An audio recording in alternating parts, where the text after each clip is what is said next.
இன்னைக்கு நீங்க எல்லாம் பண்ணனதுக்கு அப்புறம் இத்தனை அமைச்சர் இத்தனை போலீஸ் எல்லாம் வந்து எதுக்கு ஆகுது? இன்னைக்கு நீங்க வெற இடத்துக்கு இந்த செருப்புக்கு எதுக்கு சார் இத்தனை போலீஸ் காவல்? இந்த செருப்புக்கு இந்த கிழிஞ்சு கட்சி கொடிக்கு எதுக்கு சார் இத்தனை காவல்? நிக்க கூடாதுங்கிறாங்க, பேசக்கூடாதுங்கிறாங்க, இத்தனை பேர் வந்து பாக்குறாங்க. நேத்துல என்ன பண்ணிட்டு இருந்தேன்? இந்த இடம் தகுதியான இடமான ஒரு போலீஸ்காரனுக்கு தெரியாது, கரூர்ல இருக்கிற ஒரு போலீஸ்காரனுக்கு தெரியாதான்? எல்லாத்துக்கும் பொறுப்பு முதல்ல இந்த இடத்துக்கு வந்து அப்ரூவ்டு கொடுத்த ஆளுங்கட்சி. அதுக்கப்புறம் இந்த இடம் தகுதியான இடமான அவங்க கட்சியில இருக்கிற நிர்வாகம். விஜய் சாருக்கு தெரியாது, நான் குத்தம் சொல்ல, அவருக்கு விஜய் வேலுச்சாமி முறை கரூர்ல எங்க இருக்குன்னு கூட அவருக்கு தெரியாது.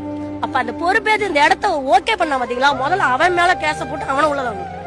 நாளைக்கு இது மாதிரி ஒரு மீட்டிங் நடக்காம இந்த மாதிரி அரசியல் கட்சி மீட்டிங் இனிமேல் போனா குடும்பத்துக்கு எவனுக்காவது 10 லட்சம் ரூபாய் தேவைன்னா போங்க. ஆனா வாங்குறதுக்கு நம்ம இருக்க மாட்டோம். எவனா வாங்கிட்டு போவோம் நம்ம குடும்பத்துல இருக்கிறோம். அதுக்கு இஷ்டப்பட்டா நீங்க மீட்டிங் போங்க. இன்னுமே செம்பிளியாட்டு கூட்டம் மாதிரி இருந்தோம்னு வச்சுக்கோங்க, உண்மையாலுமே நம்ம வாழ்றதுல வேஸ்ட். நம்மளால எவ்வளவு ஒரு கில்லுக்கறியா யூஸ் பண்றாங்கிறது இந்த மீட்டிங் தெரிஞ்சிருக்கு. அதாவது இங்க இருக்கிறவங்க இத்தனை படிச்சு எவ்வளவு கேவலமா இன்னைக்கு கரூரை பாக்குறாலும் கொண்டு வந்துட்டாங்க. இவங்க எல்லாம் படிச்சவனான்னு கேக்குறானுங்க காலையில இருந்து நியூஸ்ல.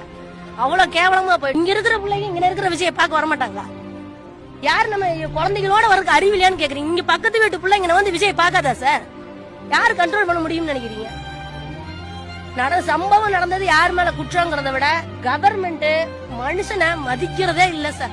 எந்த அரசியல் கட்சியும் மனுஷனை மதிக்கிறது இல்ல சார். நம்ம பார்த்து திரும்பினா தான் சார் ஆகும். திருப்பி எல்லாம் அடிச்சோம்னா தான் யோசிச்சு கேள்வி கேட்டு படிச்சவனை உட்கார வச்சு பண்பானவனை உட்கார வச்சு ஜனங்களை நேசிக்கிற ஒருத்தனை தலைவரா தேர்ந்தெடுக்காத வரைக்கும் நம்ம செத்துக்கிட்டே தான் சார் இருப்போம்.